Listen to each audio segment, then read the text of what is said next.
Bonjour Yafa Saïdi. Comment avez-vous reçu l'initiative de la Fondation Kamel Lazar au début du confinement en mars dernier? En fait, la période du confinement, on a trouvé l'appel à candidature. Et vu qu'on a déjà travaillé avec Kamel Lazar, donc c'était l'occasion ou jamais pour se lancer dans des trucs. Surtout que les rues elles sont réduites au silence. Et donc on voulait faire genre sortir l'art dans la rue. Et donc voilà, on a commencé à faire le projet. Et en plus, debout, on avait pas mal de projets à passer par rapport au confinement. Et parmi les projets, il y avait One Effort. Donc voilà. Très bien. Alors, on va arriver au projet en tant que tel. Avant cela, présentez-nous un peu le projet du collectif Debout. Ok. Donc, Debout, en fait, c'est un collectif. Il y a pas mal d'artistes dans toutes les disciplines. Il y a la danse, le b-boying, des compositeurs aussi, des graffeurs, le rap. Donc voilà, donc on a notre projet phare, par exemple, dans la musique, c'est El Kazi Pop. On a aussi des danseurs contemporains. Il y a aussi quoi d'autre, des graffeurs. On a une web radio. On a pas mal de trucs, donc voilà. Et c'est un espace où on se réunit tous les artistes, des jeunes, voilà, des professionnels, des amateurs aussi. Et voilà, c'est ça. Et on se retrouve du côté du centre-ville de Tunis. Juste voilà la Flica, donc pas loin derrière le ministère de l'Intérieur. Et voilà, au centre-ville, au cœur du centre-ville. Très bien. Alors, au cœur du centre-ville, un collectif d'artistes contemporains et également plusieurs projets. On va commencer par focaliser sur le projet One Effort réalisé avec la Fondation Kamel Lazar. Donc One Effort, en fait, c'est un projet, à la base c'est Move Project One Effort. C'était un très grand projet. On voulait faire genre les poubelles, des installations lumineuses et tout ça, qui prennent la parole, vu que c'était une période de confinement où il n'y avait pas vraiment des grandes choses à faire. Et donc on a eu le financement de Kamel Lazar et on les remercie bien sûr. Mais vu que c'était un très grand projet, on l'a réduit un tout petit peu. Donc on avait un mur rue de la Gare, un très grand mur, tout un espace. On a embelli les murs et on a fait une petite installation en bois et lumineuse aussi, où s'est fait passer le message One Effort, c'est-à-dire on est tous unis pendant cette période-là, qu'il soit dans la période du Covid, One Effort en tant que collectif des beaux, voilà c'est ça, One Community, One Crew. Alors, il y a eu un temps pour la conceptualisation et un temps pour la réalisation. Comment est-ce que ça s'est passé sur une longue période? En fait, on a commencé après qu'on était accepté à Kamel Lazar. On a eu la période pour faire les sketchs, pour faire toute l'équipe, déjà faire l'organisation de l'équipe et surtout repérer le mur. Et voilà, donc il y avait, disons, un mois et demi de préparation. Et après, on se lançait. Il y avait au début 6 graffeurs. Il y avait Dino, Milo, Trang, Malik, Tunisine aussi. Ce sont les graffeurs du collectif Debout.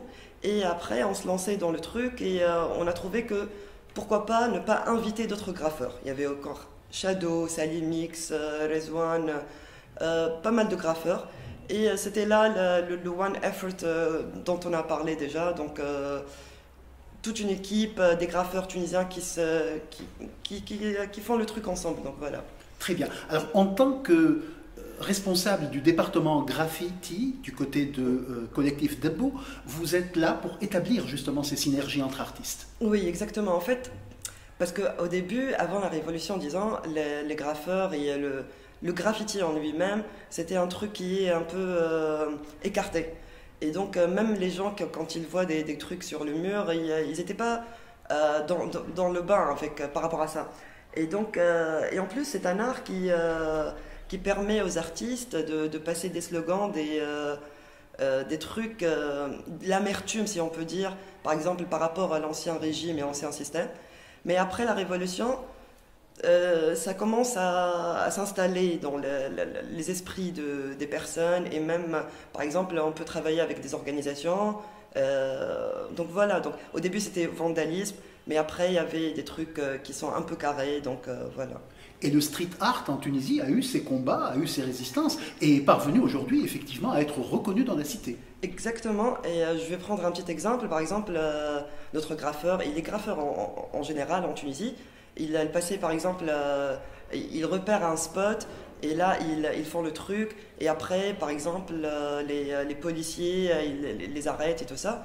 Et donc après, après la Révolution, où il y a eu la liberté d'expression, et là, s'est installé le truc de graffiti pour embellir, si on peut dire, pour passer les slogans de messages nobles, si on peut dire. Et donc, par la suite, il y avait des ambassades qui demandent de faire un peu de graffiti, comme dernièrement, on avait le truc avec l'ambassade de la République tchèque. Et donc voilà. Y compris des entreprises nationales s'intéressent à Oui. votre travail. Oui, exactement, oui, il y en a, oui. Par exemple, si on peut dire, c'est aussi la STEC. Ils nous ont donné l'autorisation pour travailler sur les 3 murs à Jean Jaurès. Mais là, il manque toujours un peu de matos et tout ça, donc on est en train de préparer tout ça. Mais en même temps, le temps de préparation des maquettes, c'est un temps très important dans la Oui, réalisation. bien sûr. Parce que il y a la créativité des artistes qui sont en jeu.